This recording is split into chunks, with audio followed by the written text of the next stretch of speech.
Remember how to start? Oh, okay. So what would you do if you could, once you live, your life's over. You know, you live to your fullest and that's it. No way for you to really live on. But what if you had the opportunity to help others while you're dead? The only way you can really do this and make this possible is by becoming an organ donor. I feel like it's a really appropriate topic, especially because right now it's a presidential proclamation that April is National Donate Life Month. This is a month dedicated to encourage people to register to become an organ donor, and also for recipients and their families to thank those who have helped them to be the actual organ donor, to the doctors that have helped with the surgeries, and also to any other organization, and there's over 100 of them, that promote becoming an organ donor and helping people to register. Even though it's April 30th and the month is over, it's still time for you guys to look back and think, maybe I should think about becoming an organ donor and take action.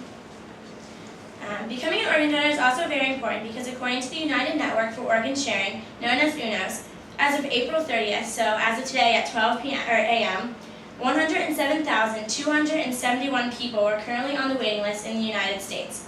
This is a huge part of our population. Just think, if we all register to become an organ donor, we can cut this number down really fast. It's so easy to become an organ donor. There's no reason not to.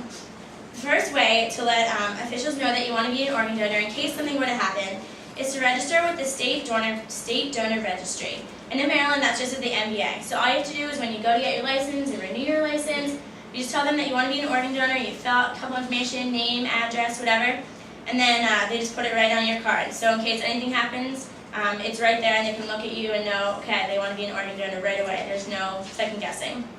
The other way you can do it is to sign a donor card. This isn't always as effective because unless you have your donor card with you all the time, there's no immediate way for people to know that you want to be an organ donor. But you still should do it. It's better than nothing.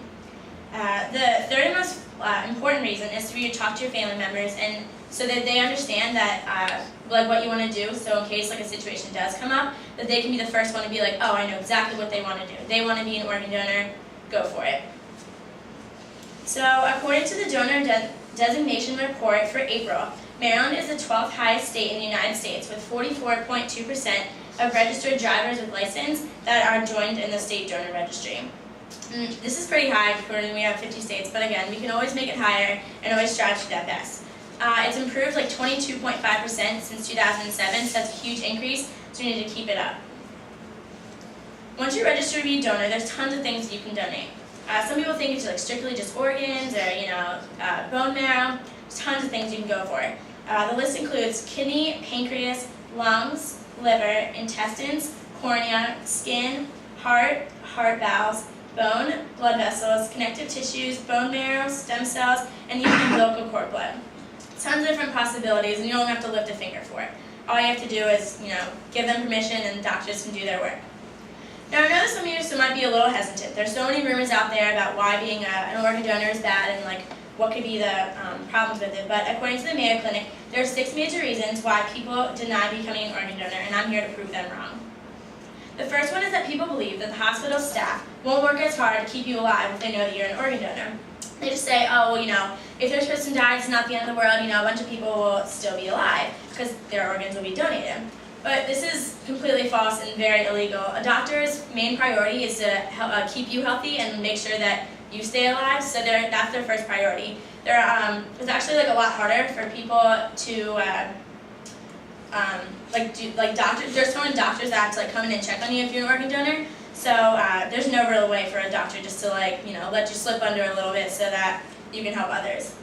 Another thing is that people think that there's a chance they might not actually be fully dead.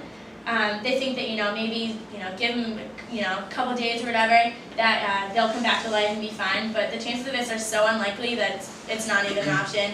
And also there's so many tests that have to be done to prove that people's blood types are fine, that every organ is good and healthy, that it could survive in someone else's body. That it takes so long that they would definitely be dead by the time they need the organ.